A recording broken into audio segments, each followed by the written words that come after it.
Dans une rue déserte, l'air frais de la nuit emplit les poumons de Paul. Il s'arrête brusquement en apercevant une silhouette floue se dessiner dans l'ombre des arbres. La lueur d'un réverbère projette une lumière tamisée, révélant une lettre abandonnée sur le sol, son enveloppe noire presque invisible sous la poussière. Paul s'agenouille, son cœur battant la chamade, et saisit l'enveloppe. Un frisson le traverse en la tournant entre ses doigts. Il observe l'absence de nom sur l'enveloppe, une étrange pression s'emparant de lui. Ce n'est pas la première fois qu'il trouve une lettre dans de telles circonstances, mais cette fois-ci, le destin semble avoir décidé d'agir. Le vent soufflait doucement, comme un murmure annonçant un événement inévitable. Paul sait qu'une fois qu'il ouvrira cette lettre, il ne pourra plus faire marche arrière. Paul rentre chez lui, toujours secoué par la rencontre avec cette lettre. Dans son appartement, les souvenirs de son passé remontent, des visages oubliés et des voix qui le hantent encore. La lumière tamisée de sa lampe de bureau éclaire la pièce, mais son esprit est ailleurs. Le bruit de l'enveloppe déchiquetée résonne dans sa tête comme une mélodie inquiétante. Une fois assis devant son bureau, il regarde la lettre à nouveau. Pourquoi lui? Pourquoi maintenant? Il pose sa main sur le papier, ses pensées plongées dans un tourbillon. Quelqu'un connaît son passé, et ce mystère n'est que le début de quelque chose de plus grand, quelque chose qu'il ne peut pas encore comprendre. Le matin suivant, Paul se rend au café habituel, un endroit qu'il fréquente depuis des années, mais qui aujourd'hui semble soudainement étrange. Il s'assoit à une table dans le coin, son regard errant sur les clients habituels. Chaque visage semble familier, mais il se demande qui d'entre eux pourrait être lié à ce mystère. Le café a l'odeur du pain chaud et du café fraîchement moulu. Mais cela ne suffit pas à apaiser son esprit. Les bruits de la ville sont étouffés par ses pensées. Il jette un coup d'œil à la lettre, toujours dans sa poche, et se demande si l'inconnu qu'il a envoyé est déjà proche. Le brouhaha autour de lui semble de plus en plus oppressant, comme un prélude à un événement imminent. À la sortie du café, Paul croise une silhouette familière. Un ancien collègue, Marc. Marc, 35, male, tall, wearing a black coat and glass. Le salue brièvement, mais Paul ressent immédiatement une tension dans ses yeux. Il a l'impression que Marc cache quelque chose, comme s'il savait plus qu'il ne voulait en dire. Après un échange rapide, Marc s'éloigne. Et Paul reste là, une sensation de malaise s'installant en lui. Quelque chose dans son regard n'a pas sonné juste. Était-ce simplement un hasard, ou Marc en sait-il davantage sur ce mystère que Paul ne comprend pas encore?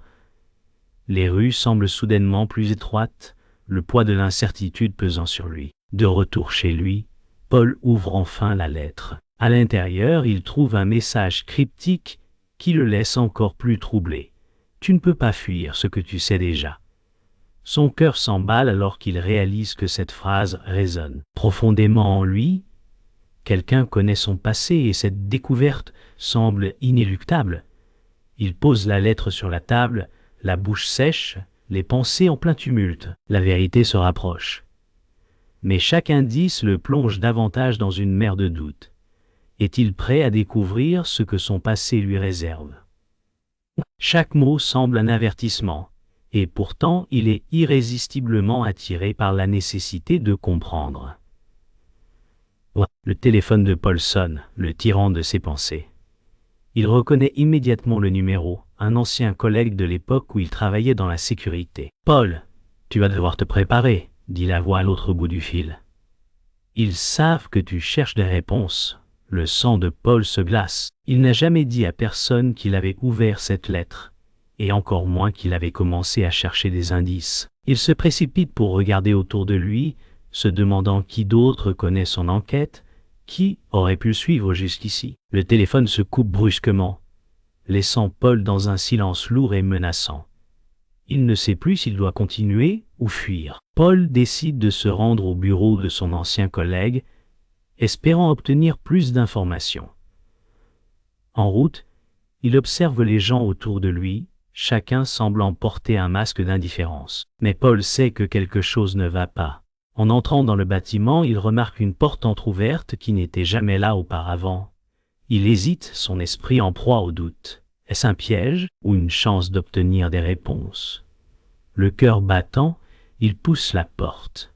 À l'intérieur, un vieil homme l'attend, son regard perçant suggérant qu'il sait déjà tout. « Tu es arrivé trop tard », dit l'homme calmement, avant de laisser échapper un léger sourire. L'homme se lève lentement de son bureau et s'approche de Paul.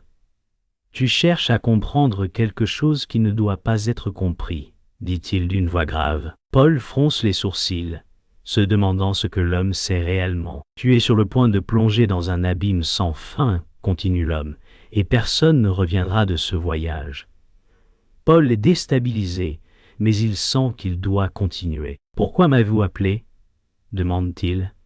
L'homme sourit légèrement. « Parce que c'est toi qui m'as trouvé, et non l'inverse. » Ces mots, prononcés avec une calme inquiétante, résonnent dans l'esprit de Paul.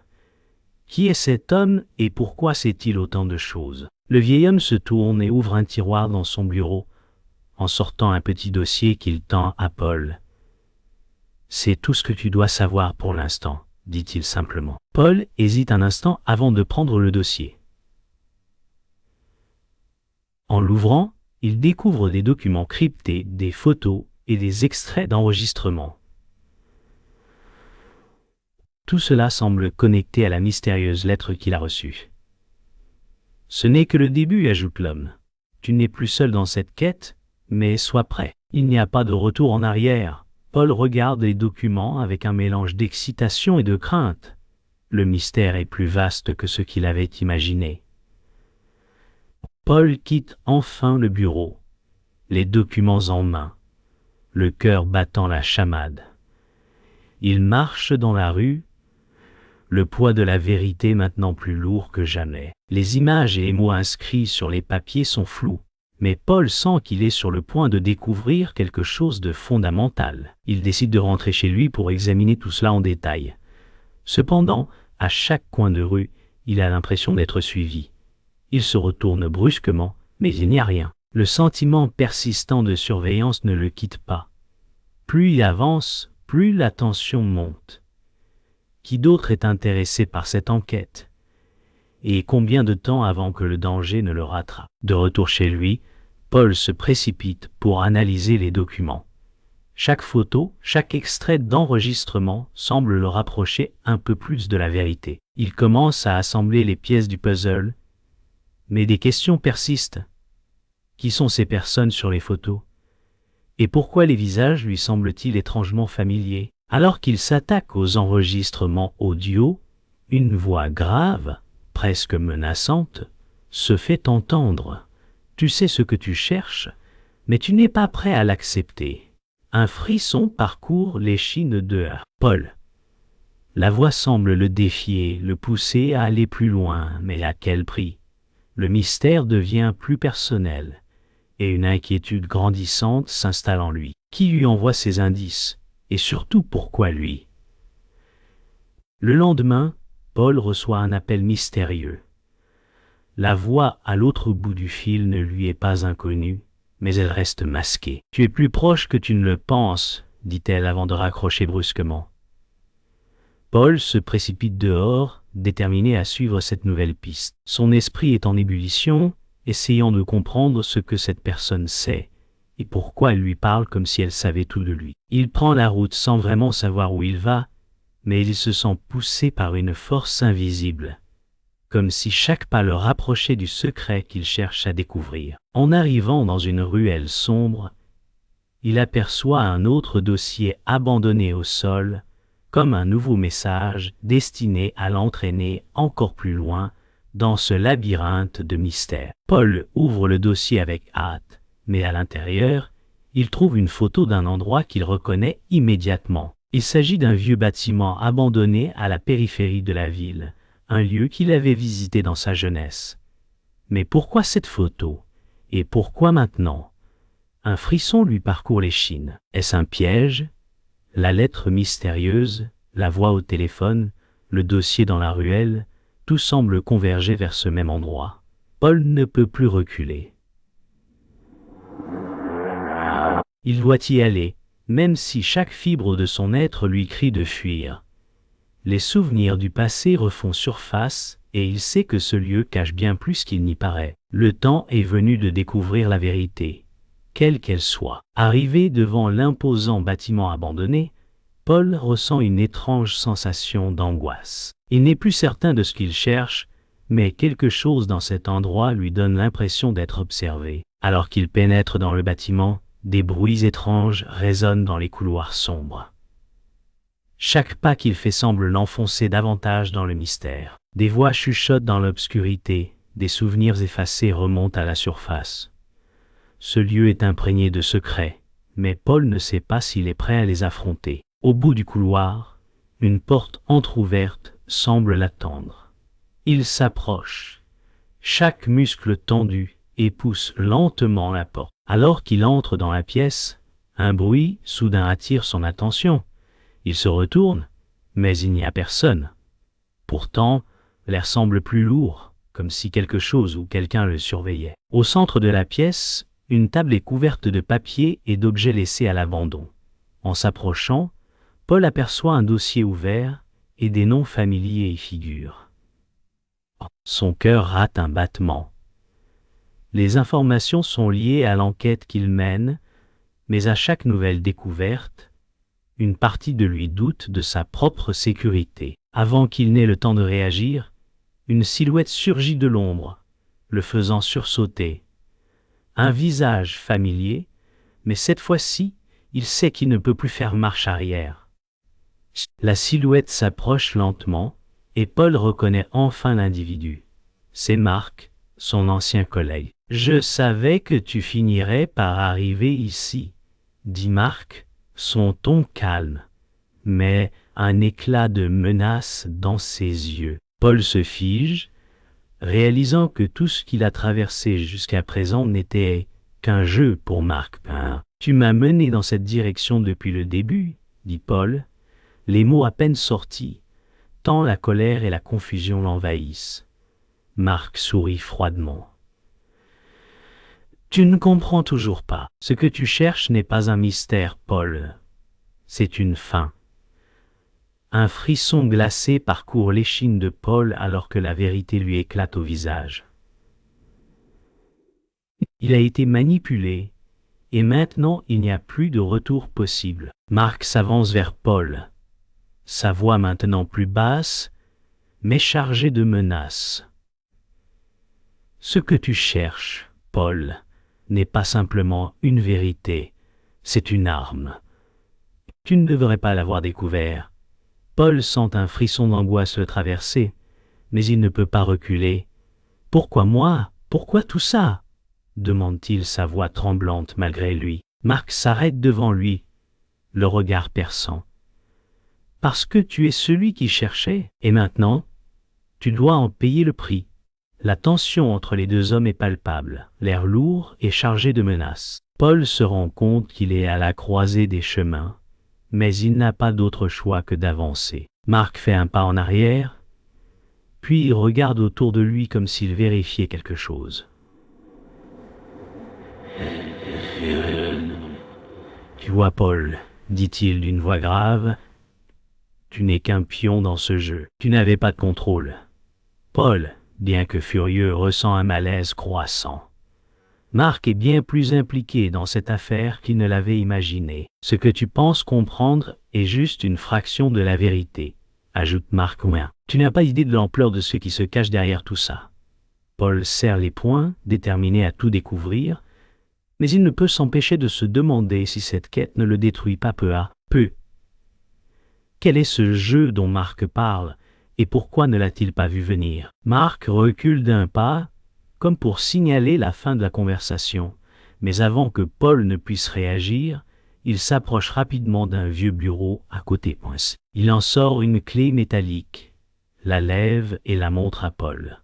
« Cela, tu ne l'as pas encore vu. » C'est là que tout commence. Paul regarde la clé avec attention, une lueur de compréhension apparaissant dans ses yeux. La clé, étrange et ancienne, semble être la clé d'une porte qu'il n'a pas encore franchie. Marc la jette sur la table devant lui, Ouvre-la, et tu découvriras tout ce que tu veux savoir. Mais sois averti, Paul, ce n'est pas sans risque. Marc quitte la pièce sans un mot de plus. Paul, figé, regarde la clé. Il sait que tout va changer à partir de ce moment. Marc disparaît dans l'obscurité, laissant Paul seul avec la clé. Il la prend lentement, les doigts tremblants. Son cœur bat plus fort, et une partie de lui veut tourner les talons et partir. Mais il sait que ce n'est pas possible. Il a trop de questions, trop de doutes. Il regarde autour de lui, puis prend une décision. Il doit aller dans l'endroit qu'il connaît si bien, l'endroit que Marc a mentionné, la vieille maison de la périphérie. Ce sera là qu'il découvrira enfin la vérité. La clé en main, Paul quitte le bâtiment abandonné, prêt à affronter les mystères qui l'attendent. Mais dans son esprit, une seule pensée persiste. Suis-je vraiment prêt à découvrir ce que cette clé ouvre? Paul arrive enfin devant la vieille maison qu'il connaît bien, un endroit où il a passé une partie de son enfance. Le bâtiment, autrefois plein de vie, est maintenant en ruine, comme un témoignage silencieux du passé. La clé semble lourde dans sa main, comme si elle portait le poids de tous les secrets enfouis ici. En s'approchant de la porte, il peut presque entendre des voix lointaines, des souvenirs réprimés qui remontent à la surface. Il insère la clé dans la serrure, son cœur battant à toute vitesse. Un bruit sourd résonne lorsque la porte s'ouvre, dévoilant l'obscurité à l'intérieur. Il hésite un instant, mais la curiosité et l'angoisse l'emportent. Paul franchit le seuil, un frisson parcourant son dos, alors qu'il pénètre dans le passépine. À l'intérieur, l'air est froid et humide, une odeur de poussière et de moisissure envahit ses narines. Paul avance prudemment, allumant une lampe de poche pour éclairer son chemin. Chaque pièce qu'il traverse semble figée dans le temps. Des meubles couverts de toiles d'araignée, des portraits décolorés suspendus au mur. Il s'arrête un instant, observant une vieille photo de famille, mais son regard s'arrête soudainement sur une porte cachée derrière un rideau. Il n'a jamais remarqué cette porte avant. Pourquoi est-elle là? La clé semble l'appeler, et sans réfléchir, Paul s'avance pour l'ouvrir. Il sent qu'il est sur le point de découvrir quelque chose de terrible, mais il ne peut plus reculer. Paul pousse la porte, grince sinistrement, révélant une pièce secrète, presque oubliée. À l'intérieur, il trouve un bureau vieux et poussiéreux, avec des papiers éparpillés sur la surface. Parmi ces papiers, il reconnaît immédiatement plusieurs noms qu'il a vus dans ses recherches précédentes. Un dossier spécifique attire son attention. Il l'ouvre lentement, découvrant des documents qui relient cette maison à une série d'événements mystérieux. Il lit une phrase en particulier qui le fait frissonner. La clé ouvre plus qu'une porte, elle ouvre la vérité. Paul ferme les yeux un instant, le poids de la révélation pesant sur lui. Il comprend maintenant qu'il n'était pas simplement destiné à découvrir un secret, mais à se retrouver impliqué dans quelque chose de bien plus vaste. Soudain, un bruit se fait entendre dans la pièce voisine, brisant le silence. Paul sursaute et se retourne brusquement, mais il ne voit personne. Il avance prudemment, son cœur battant la chamade. La pièce est plongée dans l'obscurité, mais il entend un souffle faible, presque imperceptible. Il s'approche d'une fenêtre cassée et, en scrutant à l'extérieur, aperçoit une silhouette se faufilant dans l'ombre. Son premier réflexe est de s'élancer à sa poursuite, mais il se fige avant de franchir la porte. Cette silhouette, elle lui est familière. Est-ce quelqu'un qu'il connaît? Son esprit commence à se remplir de questions sans réponse. Mais il n'a pas le temps d'y réfléchir davantage. Il doit savoir qui se cache derrière cette porte et ce qu'il doit maintenant affronter. Le bruit cesse soudainement et un silence lourd s'installe. Paul regarde autour de lui, ses yeux fixés sur la porte close devant lui. Il sait que derrière cette porte se cache la vérité qu'il cherche, mais il n'est pas prêt à affronter ce qui se trouve de l'autre côté. Son esprit est en ébullition, mais il sait qu'il n'a pas d'autre choix que de pousser cette porte. Il prend une profonde inspiration et saisit la poignée. Alors qu'il l'ouvre lentement, un frisson glacial traverse son corps. Ce qu'il va découvrir dans cette pièce pourrait bien changer sa vie à jamais. Il se prépare à tout. Mais l'incertitude de ce qui l'attend fait naître en lui une terreur inexplicable. Paul pousse lentement la porte, son cœur battant à tout rompre. À l'intérieur, une vieille bibliothèque. Les étagères sont pleines de livres poussiéreux et de documents oubliés. Sur une table au centre, un dernier dossier marqué d'un sceau mystérieux. Il s'approche et l'ouvre. Ce qu'il trouve à l'intérieur fait froid dans le dos. Des informations qui le relient à un réseau bien plus vaste qu'il n'avait imaginé. La vérité commence à se dévoiler, mais chaque découverte semble le précipiter encore plus profondément dans le piège. Il est désormais dans un jeu bien plus dangereux. En lisant les documents, Paul découvre que son propre passé est lié à ce réseau. Des événements qu'il croyait oubliés reviennent à la surface, et une révélation choquante émerge. Il a été impliqué bien plus tôt qu'il ne l'aurait imaginé. Le poids de la vérité le frappe comme un coup de poing. Il est maintenant la cible de ceux qu'il cherche à comprendre. Mais il n'a pas le temps de digérer cette information. Il doit fuir et vite. Une forte pression monte en Paul. Il sait que s'il reste ici plus longtemps, il mettra sa vie en danger. Il rassemble rapidement les documents, mais un bruit étrange à l'extérieur de la pièce le fait sursauter. Quelqu'un est là, et il n'est pas seul. La porte s'ouvre brusquement, et une silhouette sombre apparaît. « C'est Marc, tu crois que tu peux fuir ?» dit-il, son sourire froid. « C'est trop tard pour ça. » Marc s'avance, mais Paul, paniqué, se précipite vers la fenêtre. Il n'a pas le choix, il doit s'échapper. Marc le suit rapidement. Mais Paul parvient à sauter par la fenêtre avant que Marc n'ait le temps de l'atteindre. Il tombe sur le sol, se relevant rapidement, son corps meurtri, mais son esprit plus déterminé que jamais. Il court à travers la ville, les bruits de ses poursuivants dans le lointain. Il n'a plus aucune certitude. Mais une seule chose est claire. Il doit échapper à Marc et découvrir la vérité avant qu'il ne soit trop tard. Paul court à travers les ruelles sombres, le souffle court, la peur au ventre. Il sait qu'il ne peut plus revenir en arrière. À chaque coin de rue, il se retourne, redoutant d'être rattrapé. Mais il n'a plus le choix.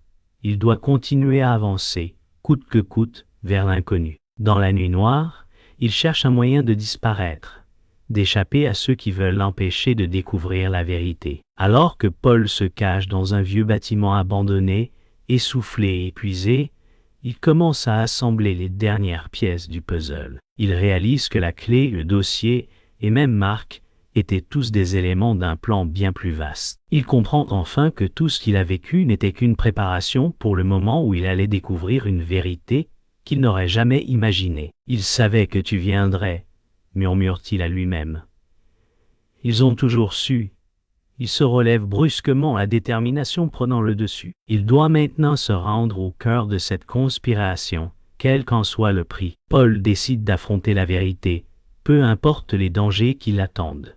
Il prend la route, les documents en main, sa destination claire, le siège de ceux qui ont orchestré tout cela. Mais à chaque coin de rue, il se sent observé. Il n'est plus sûr de savoir qui sont ses alliés et qui sont ses ennemis. Mais il n'a plus le choix. À mesure qu'il s'approche de l'endroit, les événements prennent une tournure de plus en plus inquiétante. Un groupe de silhouettes l'attend au bout de la rue, leur regard fixé sur lui. Il se prépare à l'affrontement, sachant que sa vie et la vérité sont en jeu. Les silhouettes se déplacent lentement, se rapprochant de Paul. Une voix grave se fait entendre. « Tu es enfin arrivé. Tu penses que tu peux arrêter ce qui est déjà en marche. » Paul se fige. C'est la voix qu'il redoutait. Celle qui a guidé chaque étape de son enquête. « Tu ne peux pas changer ce qui est déjà écrit, » continue la voix. « Mais tu peux essayer. » Paul serre les poings déterminé. « Je vais arrêter ça, » répond-il d'une voix ferme. La tension est palpable. Le moment de vérité est arrivé. Il sait qu'il est sur le point de tout perdre ou de tout gagner. Paul se précipite à l'intérieur du bâtiment, prêt à affronter ceux qui l'attendent. Alors qu'il entre dans la salle principale, il se trouve face à une grande table, autour de laquelle des figures masquées sont assises. La vérité, enfin, se trouve devant lui. L'un des individus enlève son masque. C'est Marc.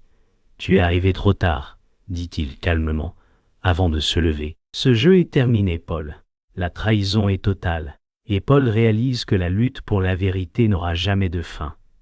Son monde s'effondre une dernière fois, mais il ne se laisse pas abattre. « C'est toi qui as perdu, rétorque-t-il avec détermination. Paul se précipite vers Marc, mais avant qu'il ne puisse l'atteindre, un bruit de métal résonne. Une porte s'ouvre et un autre groupe de personnes apparaît. Paul est encerclé. Les secrets sont enfin révélés, mais à quel prix? Marc, se tournant vers lui, lance une dernière phrase avant que tout ne bascule. La vérité n'est jamais ce qu'on croit. La porte se ferme derrière Paul, et le silence s'abat sur la pièce. Il a perdu cette bataille, mais il sait qu'il y en aura d'autres. Son combat pour la vérité continue, au prix de tout ce qu'il possède.